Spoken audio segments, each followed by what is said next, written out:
I'm Jason Pack. And I'm Jane Kinnenmont, and this is Disorder, a podcast where we try to find order in our mad world, which is frankly becoming an increasingly tough job. It's also a podcast where we really hate being right. I totally hate it. You know, one thing if you know about my personality type is I love being wrong. I have that kind of modesty thing going on, not fake British modesty, like actual modesty. I just love being wrong. I hate being right. But fudge and fiddlesticks, it seems like I've been right again, and actually quite right. I'm the one who's been saying for, 6-7 years that the thing with neo-populists is that they don't so much as have policy agendas and specific goals. They just like to disorder the universe.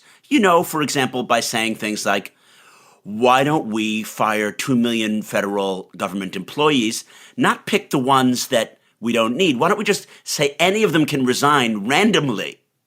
Or what if we just force out the top FBI agents so no one can prosecute crimes? Or I know what would work. Why don't we appoint officials to get Senate confirmed to head various government agencies, and we'll pick each one.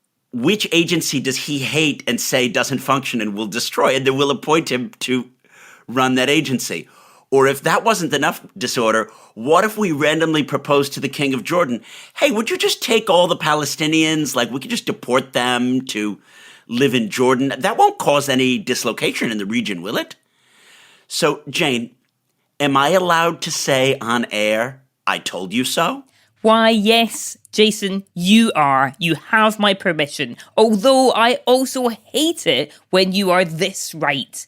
I mean, look at us. We run a podcast called Disorder. We just had a whole episode called Are We Ready for Disorder? And it turns out even we were not predicting exactly this degree of disorder. All the things you mentioned and more, hey, why don't we get rid of the top person at the Treasury as well? The Treasury doesn't matter. Maybe a random person should take over all of personnel management and massively politicize it. And let's start some witch hunts there just to stop things getting boring. I think one of the things that will be really interesting to talk to you about, Jason, is like, how much is this deliberate? I very often think that when it's a choice between cock up and conspiracy, governments tend to cock up more than they tend to conspire. But it does seem here like there is a taste for disruption, and it is something to do with showing that they're powerful. It's not a conspiracy if it's done in the open. What we've learned in the various episodes we've had about conspiracy theories, and it's a topic I've become quite passionate about over the years, is that a conspiracy requires a cabal of people to plan in secret to defraud or harm the public interest. What if this cabal of people have been planning in the open and stating in the open that they will harm the public interest by just disordering everything? I think it's been a transparent secret. It's almost shocking that the markets didn't price it in, or that, and now we're going to return to this point, it's shocking that the Europeans and other forces for potential order have not been insulating themselves, have not been creating working groups and plans to deal with this D-Day, this disorder day. We can call it PD Day, the peak disorder day, which was obviously going to happen when he got elected and now is happening. Do you know what I mean? There actually hasn't been a conspiracy. It's just been completely there for anyone to see. But as we've looked at the tea leaves, others have said, no. He's just saying that.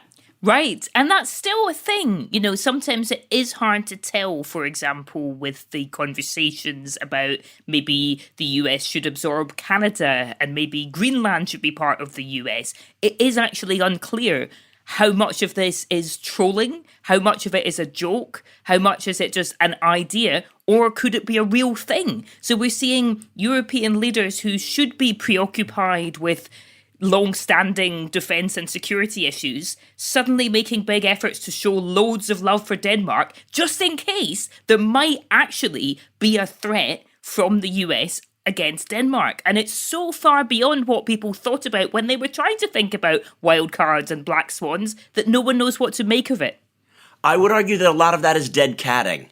So we're going to come back to this, Jane, but to just lead, disorder, blame, distract, dead cat. And use the dead cat to avoid from the real disordering that you're doing. So if you see, in the US, most of the media coverage for the last days is about the plane crash. And I'm talking about the helicopter that hit the plane, what Trump has said about that in the DEI hires. That has been dead catting from the fact that he tried to cancel trillions in funding from various federal agencies, and then he had to walk back those executive orders as they got challenged in court, and blah, blah, blah, blah, blah, blah, blah. So just to remind our listeners, so the dead cat is a distraction, right? I don't know what the origins of this is, and maybe I'm getting dead catted by the phrase dead cat, but the point is you put something shocking into the picture so everyone talks about that and they forget about the thing that really matters, right? 100%. And Trump has been a master at this since he was running for president in 2016. The origin of the phrase is just that if there's a dead cat that's in the room, everyone is going to look at the dead cat and they're not going to look over there. It's the exact opposite of the, 700-pound elephant in the room. That's the thing that everyone knows is in the room, but they talk about things as if it wasn't there. The dead cat is the thing which is actually not policy relevant to how you handle Iran, but everyone is busy talking about it. Do you know what I mean? You just throw a thing that's not going to happen. And I would argue that, we're not going to be forcing Denmark to sell us Greenland, and we're not going to be using the tariffs on Canada to try to annex Canada and have it be the 51st state. What it dead cats from is that the tariffs are going to be enormously disruptive to the U.S. economy. But everyone is talking about, is Canada going to be the 51st state? But the issue is, these potential tariffs and the fact that they can completely, cause inflation and tank the global economy. Just small things. Sure. So maybe when we get to ordering the disorder, which is not super easy right now, we can talk a bit about how people keep their eye on the ball when there is just so much going on. Because frankly, the news is confusing at the moment. And it does remind me of what people say about Russian disinformation, which is that often the goal is not to convince you of a specific thing. It's just to bombard you so much that you end up bamboozled. You don't know what's going on and you start to switch off, And I know a lot of people who are saying, I just don't want to read the news because it's confusing and it's upsetting and it all makes me feel bad. And that, I understand it. Maybe we don't need to read news 24 hours, but it's got to be a worrying trend when people stop watching what's happening.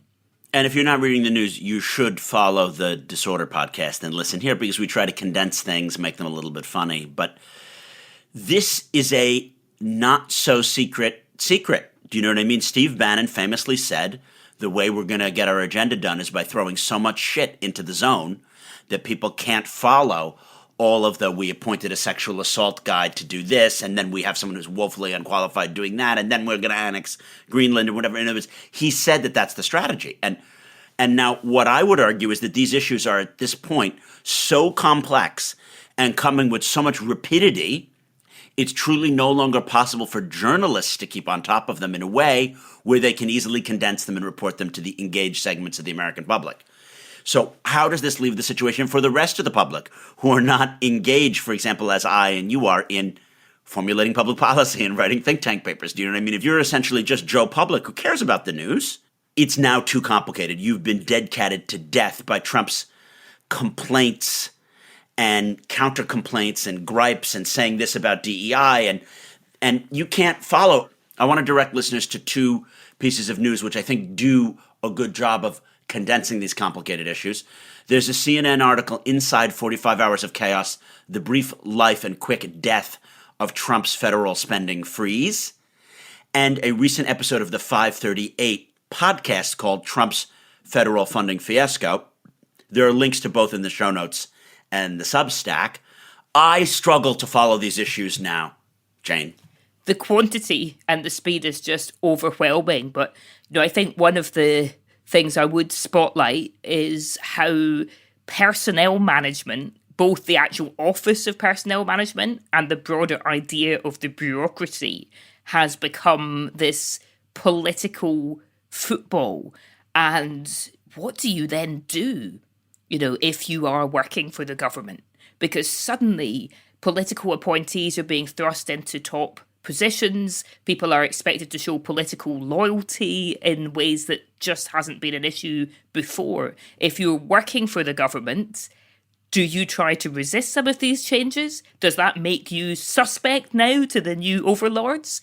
Do you resign? And if so, are we just going to see a massive loss of talent and experience? There seems to be this sort of working assumption from the top that everyone in the bureaucracy is bad, right? There's the deep state and they're just there to ruin things. But obviously, you need people to do stuff and people who know how stuff works. Do you think we're going to see massive strikes, massive resignations? People like you and I want to have people who know how to do stuff and get things done and know how things works. They've been telling us they hate experts, they hate expertise, they hate efficiency. And what I decided to do this morning to prepare for this episode, Jane, was to watch Fox News. I don't usually watch Fox News, but they were making fun of some Dems who shouted at Tulsi Gabbard, for example, backing Assad and Putin, just small things.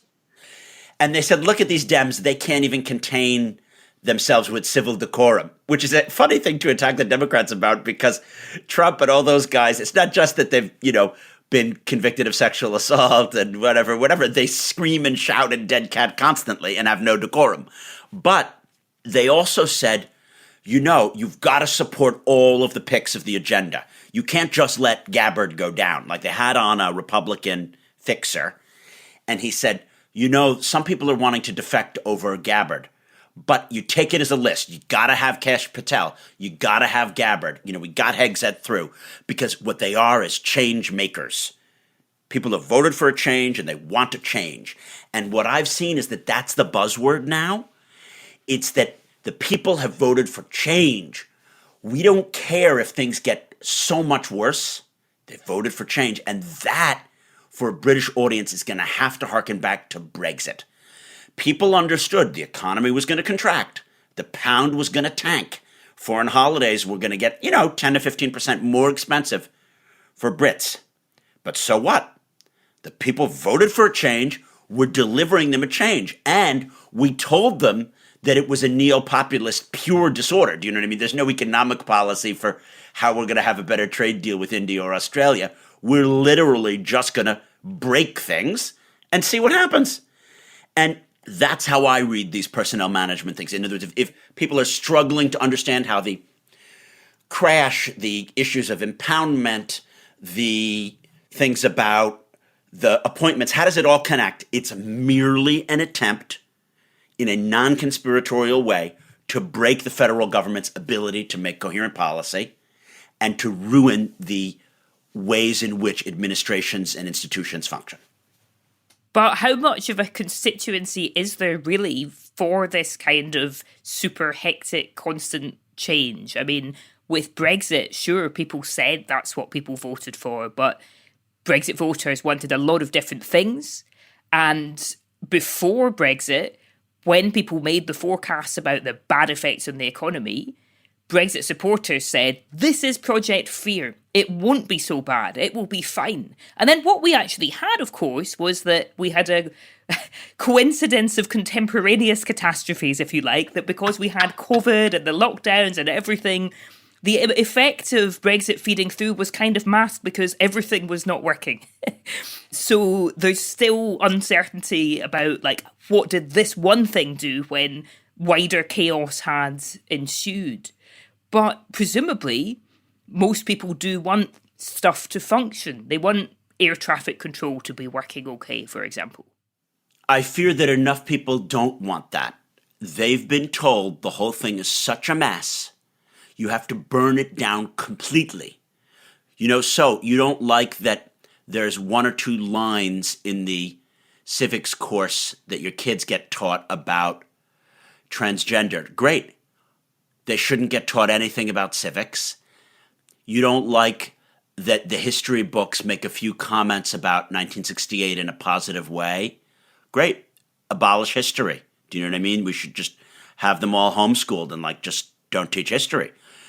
And I would argue that Brexit voters were also told, if they listened correctly, by Leave.eu, we are just going to move fast and break things. Do you know what I mean? Dominic Cummings was actually transparent. You got to give it to these guys. The neo-populists tell you, I'm a neo-populist. The tenets of neo-populism are bop, bop, bop, bop, bop. And then when they start doing them, you can't really complain. So, Jason, we've been talking about the disorder as a whole, the nature of the way this administration is starting out. But let's start to get into some of the concrete specifics. And I want to ask you about impoundment. What is this all about? Jane, I think it would be useful to explain to the listeners that the Democrats in the House have written a statement which they call Background on Unlawful Impoundment in President Trump's Executive Orders.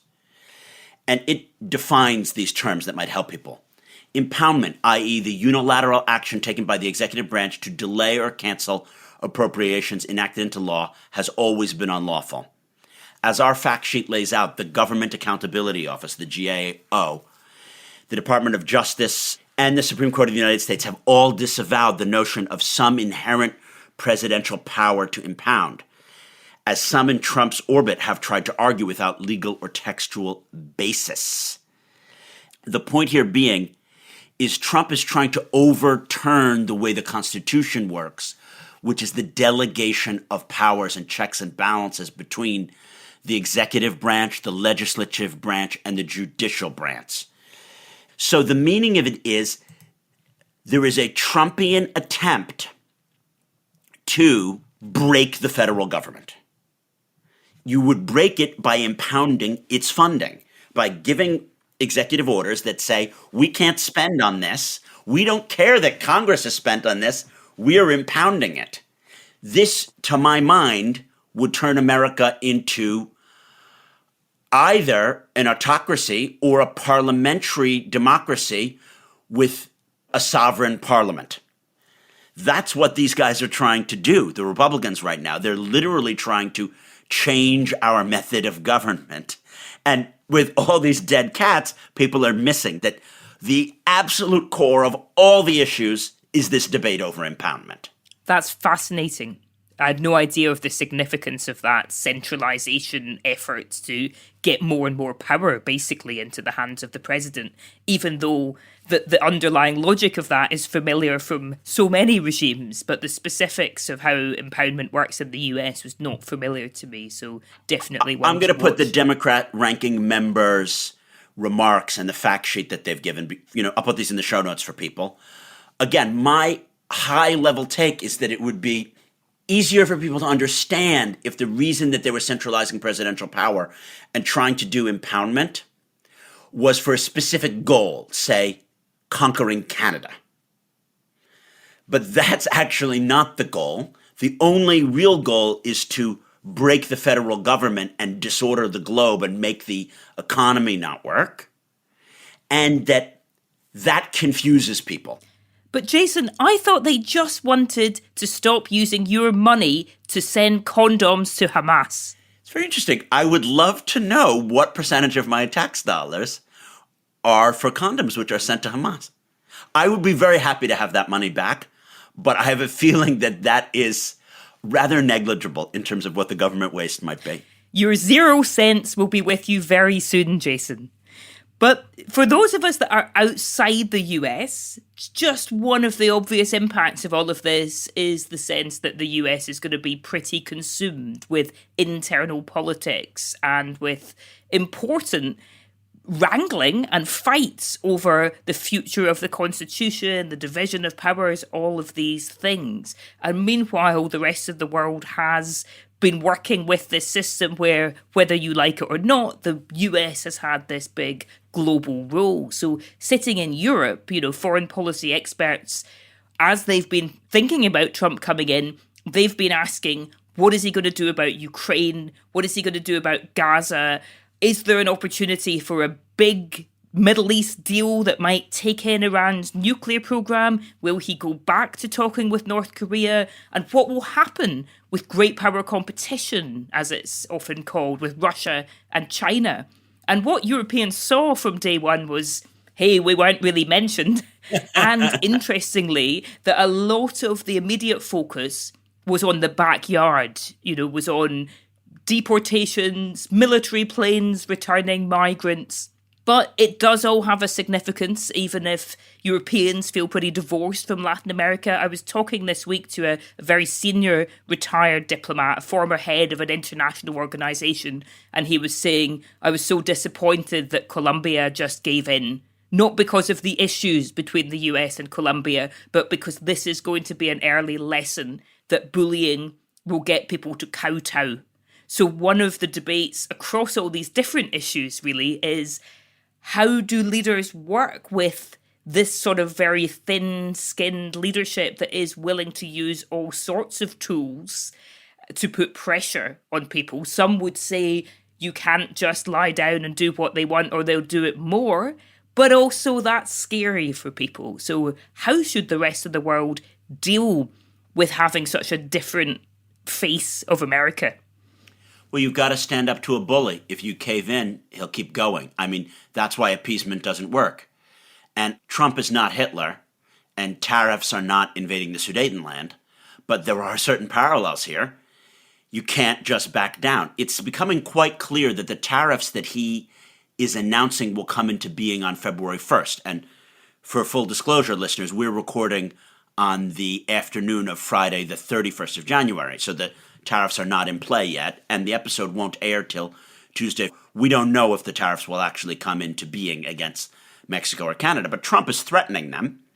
But what's becoming immediately clear is he's not threatening them as a long-term solution, i.e., the way in which trade will now work in the replacement of NAFTA, blah, blah, blah, blah, blah, is with these tariffs and we've got to redo the supply chains and whatever. No.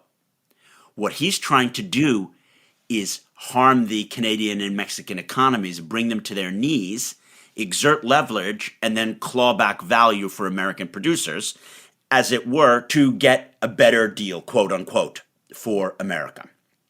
Obviously, this is absurd because it understands very complex international trade arrangements in zero-sum terms, as if that the Canadians have a trade surplus is taking our money, which is absurd. That's not how trade works, right? But the meaning of it is the Canadians may, in fact, be brought to the table. I don't know how Trudeau or Sheinbaum in Mexico will handle these issues, but they are in a weaker position if they don't all act together. In other words, in response to this, if the tariffs happen, and then Trump tries to bring Trudeau and Sheinbaum to the negotiating table, what they should do and should have done already is to have gotten an arrangement where the entire EU, South Korea, Japan, and everyone said, you know what, we don't support this, we have an alternative thing that we're going to snap into action. In other words, if the non-Trumpian world had prepared in advance and said, this is our unified position, you can't pick us off one by one. You know, Orban may defect from the position, but everyone else is on board. This is how we look at international trade. And that so hasn't happened. So I think that, like Putin, Trump does see the cracks in the liberal international order, which is the coordination failures that I call the enduring disorder. And I strongly believe that the enduring disorder predated Brexit. It predated Trump, and it's what allowed them to happen. And it will be what allows Trump to potentially bluff and leverage on certain issues because people will not be making a comprehensive stand. This point about the need and the opportunity for international coordination is a key one. And it relates also to the need to get international institutions working when they can't rely on the same kind of US leadership they necessarily did in the past. I mean, what about the World Trade Organization? If any other state than the US were considering these policies, surely we'd be talking much more about it. But it's been getting weaker since the first Trump administration, and its leverage over the world's biggest economy just doesn't seem to be even considered. I think a lot of this goes back to the Iraq War. From 2003, when Bush, Cheney, and Rumsfeld decided we'll have a coalition of the willing, we'll go it alone, America hasn't invested in building new international institutions to deal with the new challenges, be they climate change, AI regulation, even other security arrangements, say, towards China. We have a range of ad hoc coalitions, some of which might work, like AUKUS or the Quad, and those seem to work quite well, or other domains where they don't exist. There really is no NATO for climate change, and there really is no NATO on tax havens. But that's because America set up the international system with its allies after 1945. And as America has not been using the international system to do stuff since 2003, the international system hasn't decided to reinvigorate itself without America. And therefore, there is no coalition of the democracies minus America or coalition of the international orderers on trade minus America. And therefore, the WTO and the UN and whatever, these systems don't work without American leadership coordinating and aligning. And so I'm very, very pessimistic about what may be going on. But what we're talking about things on the international stage, Jane, with all this discussion of the tariffs, why is it that Trump's proposal to literally transfer 2 million Palestinians from their home and ethnically cleanse Gaza is not getting more coverage? Again, lost in the blizzard of stuff. But of course, it's something you and I have been paying attention to this week. And essentially, it recycles a point from the far right in Israel that the Palestinians should just go somewhere else, right? And why don't they just go somewhere else? And this has been picked up as though it's a novel idea and a novel solution. And you just imagine the phone call, with the King of Jordan trying to explain back to Trump, well, this idea of Jordan taking Palestinian refugees, we have done that before, and it doesn't seem to have made this conflict go away. But you can see, the apparent logic from his point of view of, look, there's some empty land in Egypt. Let's put the Palestinians there, and this will just go away. Countries in the region will be saying to him why this wouldn't work. But at the end of the day, Jordan and Egypt themselves will be a bit afraid. They're heavily reliant on American aid. They don't want to upset or embarrass Trump. So they have to find ways to push back. The other people who are upset, of course, are the Israeli left, who are saying it really doesn't help us to have a president that's embracing these kinds of talking points that will lead to ethnic cleansing, when the solution has got to be actually some kind of coexistence to solve the conflict. Obviously. Not so many DPhils at Oxford are written on the why can't they just go away? Do you know what I mean? Of all the solutions which have been proposed, I never heard of anyone who got their doctorate in. What I've discovered is they can just disappear. We have decided on this. But I joke, but to make this all tragically sad, I talked in the Substack on Thursday, January 30th, and please join the Substack and check this one out, about an NYC Oxford alumni reunion drinks that I went to in Manhattan. I encountered a woman with, very nice Arabic engraved earrings, and we were chatting, and she said, my property prices in Jordan have really gone down, or the economy is bad. I don't exactly understand it. And I said, yeah, it's a horrible thing. And she's like, yeah, Biden is responsible for this genocide. And I'm like, really? In what way? The bombs and whatever. And October 7th wasn't really a big deal. The Israelis killed a lot of their own people so that they could massively retaliate. Okay, right. And then I'm like, oh, God, this is going to be, It's very difficult to make a scene when you're at an alumni drinks and you're in a tiny 20 square foot, enclosed area, fenced off area. Oh, that's very interesting. I didn't know about that. Tell me about it. And then you got to wait for the kicker. She says, I am an American and I care so much about the Palestinian issue. I voted for Trump.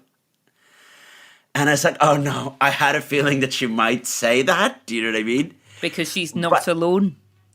Because she's not alone. But it was a stab in the heart. And then I said, but don't you think he's just going to empower Ben-Gvir and Smotrich and the worst of the Israeli human rights abuses? And she said, no, maybe he'll solve the conflict. Biden is the one who did the genociding. Trump, he's not about that. He's going to try to solve things. And I said, oh, that's an interesting view. I tend to disagree. I don't think that Jake Sullivan and Blinken woke up and then how can we genocide the Palestinians? Whereas the irony is that I think Trump does occasionally wake up and he's like, you know what? It would be really great if we ethnically cleansed Gaza. So he actually does want to do it.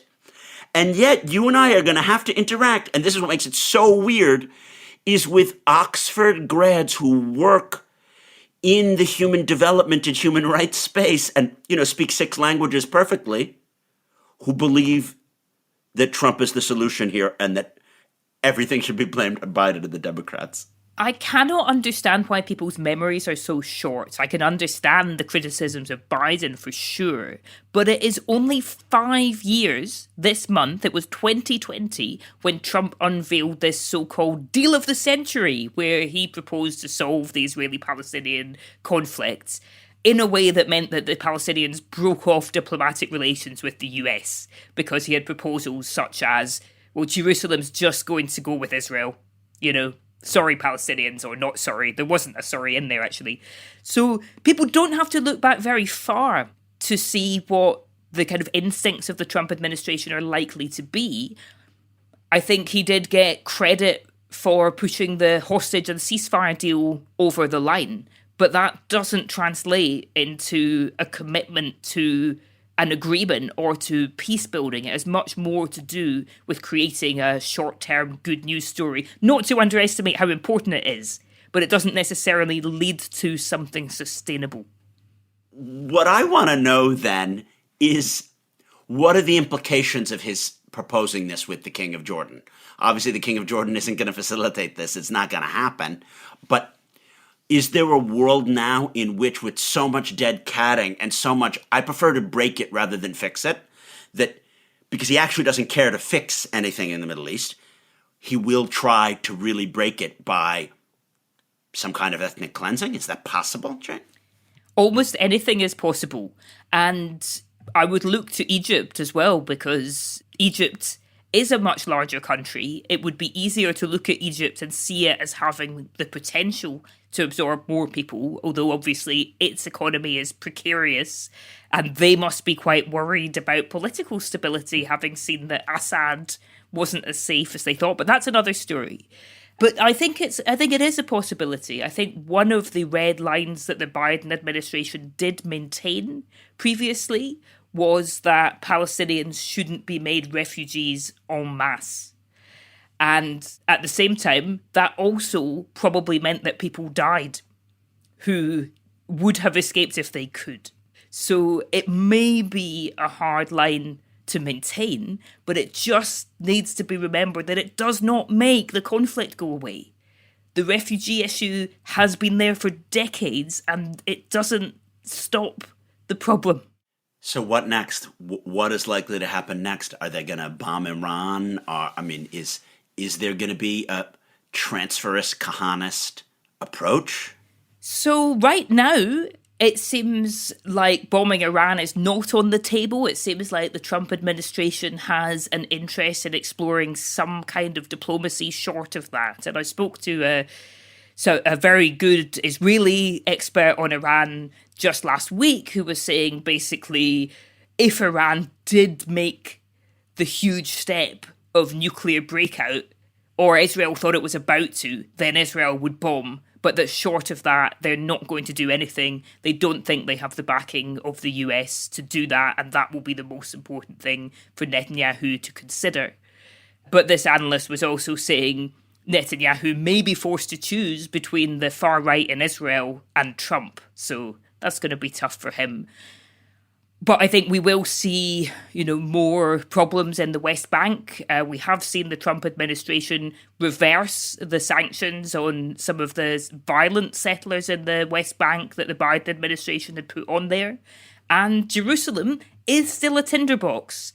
And it doesn't seem that the administration has much interest in trying, it's not an administration that is coming in thinking, oh, the status quo is very fragile and must be preserved in a place that is incredibly religiously sensitive. That doesn't fit with the kind of US administration that we've been describing in this episode. So I think the risks of the Israeli-Palestinian conflict flaring up in wider Palestine and Israel are really high. So While we talk about a world in flames, one of his executive orders was that there is going to be some kind of stoppage on foreign aid. And I've heard talk of this. You know, the UN doesn't work, and UNHCR and UNICEF and other things don't work perfectly, but there is no substitute for them. They need to be reformed. You can't just stop funding those functions at all, because the funding of those functions is in the U.S. national interest. And that's why I argued that these goals that he has are not goals. They're not definable policy priorities. They're merely disorder. Because if you wanted to do what UNICEF does differently, you'd create another institution or you'd fund another institution. You wouldn't just try to break down the thing that exists. One of the goals, maybe, is the exercise and the demonstration of power. So you've just said you can't cut foreign aid because of very good reasons. And it seems at the moment, if somebody tells the president you can't do something, his instinct is to show that, oh, yes, he can. Nobody can tell him that he can't do that. And I think that's exactly what just happened. There were probably many people saying, you can't do this. We can do this. We did it. And then very quickly, they don't want to do it anymore. But it seems like anything that is said to be a constraint is bad. And it has to be shown that things can be taken away. And there may be some idea that, you know, this will show everyone that they shouldn't be so dependent.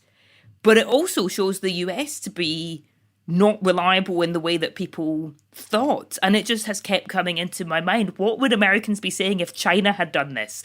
Americans have so many criticisms of the way that China does development aid, opacity, you know, secretive political conditions, debt traps, all these things. If China switched off the taps overnight, US diplomats would be saying to everybody, look, they're so unreliable. And you can imagine this is going to be a message also put forward by America's rivals. You can't trust them anymore. You can't rely on them.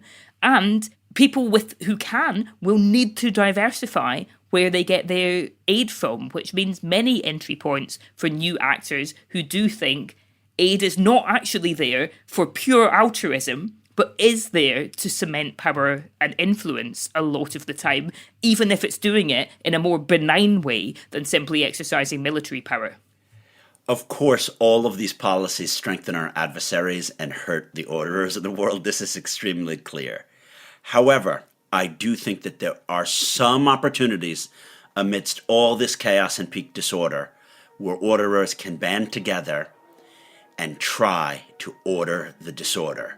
So after the break, how can the orderers of the universe use peak Trump to try to order the disorder?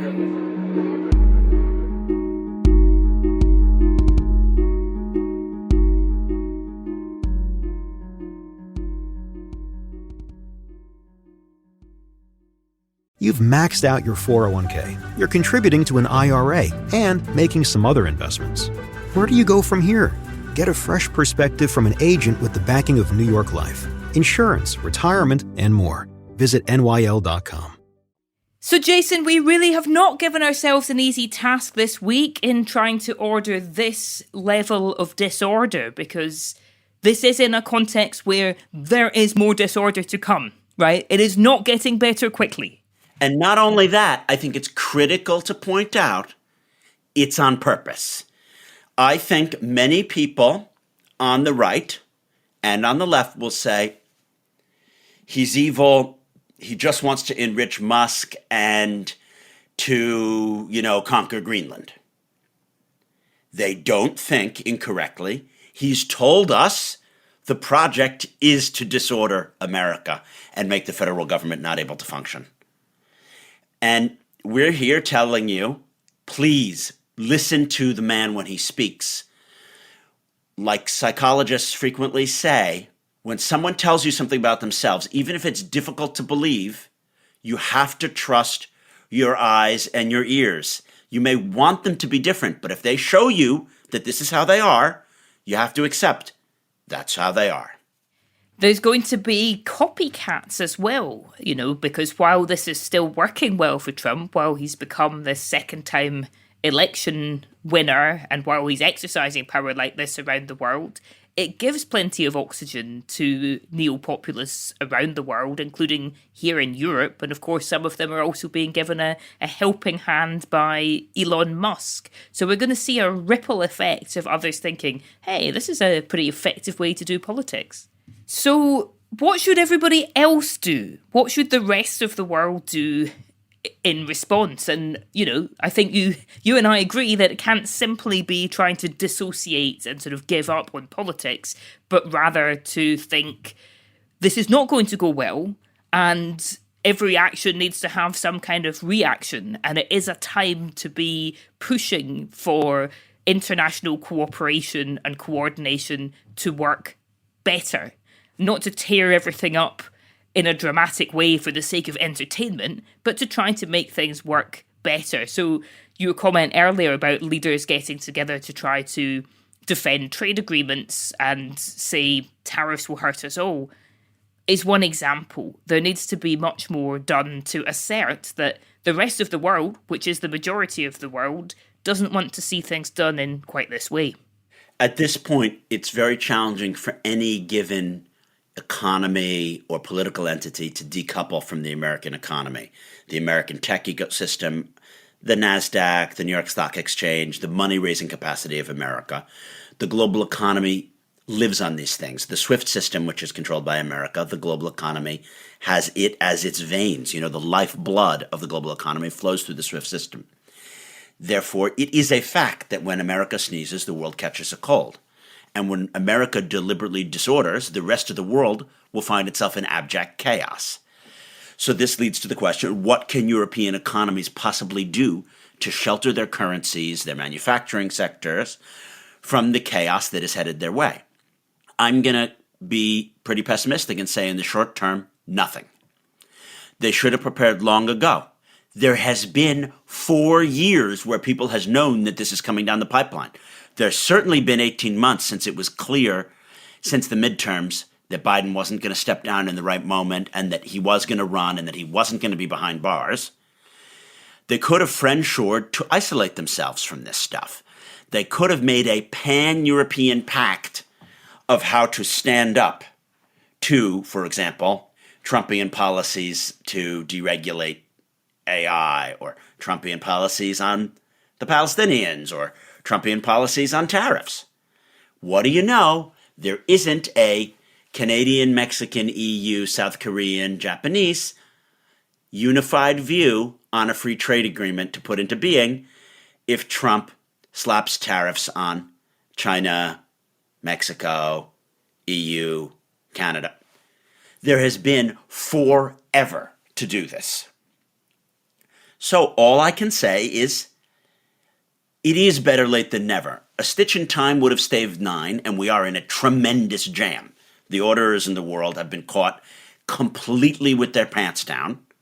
Everyone knew that grandma was going to be coming over, and it wasn't good to be completely naked, covered in your own excrement at the time that she arrived at the door, because it would be slightly embarrassing.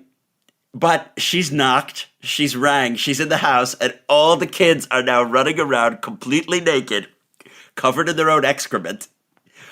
So all I'm going to say is that damage has been done, but it would be useful. Take a shower, go put on some clean clothes, and then all the kids need to make a unified front and to have international institutions about tariffs, tax havens, and defense of Ukraine, and unified European army, and, for example, a completely European view on the Palestinian state. I don't like the idea of just Britain or just Spain or just Ireland acknowledging a Palestinian state, because there isn't a Palestinian state yet. It doesn't really make sense to me. I get that some people support that Britain should acknowledge that. I don't think so. I think there should be a jamboree conference. My solution is always make a conference. Have everyone agree. The Palestinians need to agree to this, this, this, this, and this. The Israelis need to agree to this, this, and this. The EU will punish the Palestinians if they don't do this, this, this, and this. And if they're caught promoting certain kind of jihadism and funding goes to this, they're going to suffer these detriments. And if Israeli settlers are caught, for example, ripping up people's olive trees, killing, Palestinian civilians, they're going to suffer this, this, and this. You just got to do it. Lay it out there. Have a consensus. Have ultimatums. I would love to see Ursula von der Leyen make an ultimatum to Trump. If you do these tariffs, I'm going to do this. He might actually be like, I kind of don't want a recession in America. Maybe I'm not going to do it. But no one has threatened the bully yet. Super interesting, because tariffs at the end of the day are going to matter to European countries more than the Israeli-Palestinian issue, whether we like it or not. But on the Israeli-Palestinian issue, Europe has just been completely divided. It has an absolute inability, it seems, to pull together. That's been a long-standing thing, but it has got much worse since October 7th, 2023. I am interested in the cooperation that is going on between Saudi Arabia and Norway to try to build a global coalition to make the two-state solution actually happen. Although now the Norwegian government is in political turmoil, so who knows what will happen to that. But that's a significant thing. I think the trade and tariffs thing is so big that people have found it really challenging to think about, because if the US actually steps away from free trade and globalization and this system that it has led for so long, that's a really deep systemic change. And nobody knows what it means. So everyone has been kind of hoping that it could be put off. And maybe that's still what they will do, but try to push harder for it to be put off, to try to threaten a trade war. But it's really a step into the unknown, because for most people's lifetime, there has been a certain direction of travel for international trade and the world economy, and a set of assumptions about what the US would do. And it's all thrown completely up in the air. So even intellectually, it's challenging. I haven't ordered the disorder. Well, I've given my concrete suggestion. All of the orderers need to announce they're gathering in London and Brussels under the auspices of Keir and Ursula, and they're getting it done. They're going to allocate $100 billion to this and $20 billion to that and this and that. This is not rocket science, Jane. The issues may be unbelievably complicated, but showing political will is not. It's just a question of political will. And again, I want to give Trump his due, and I guaranteed that one of the things I was going to do in the pod in the new year is give him his due. He has said that he's going to shake things up, and he's shaking them up. He's shaking them up. He said, I can confront the establishment, and I can do blah, blah, blah, and he's trying to do it. Another box. Where was the orderers' attempt to really have the political will for ordering? He has out-political willed us. Biden didn't have as much will to order as he has to disorder, and Keir doesn't have nearly the will to order that the Brexiteers before him had to disorder. And therefore, all I can say is chapeau, you got us. You caught us with our grandkids running around covered in excrement. No, the without metaphors their clothes come back. on. Take it away. Don't give me that image.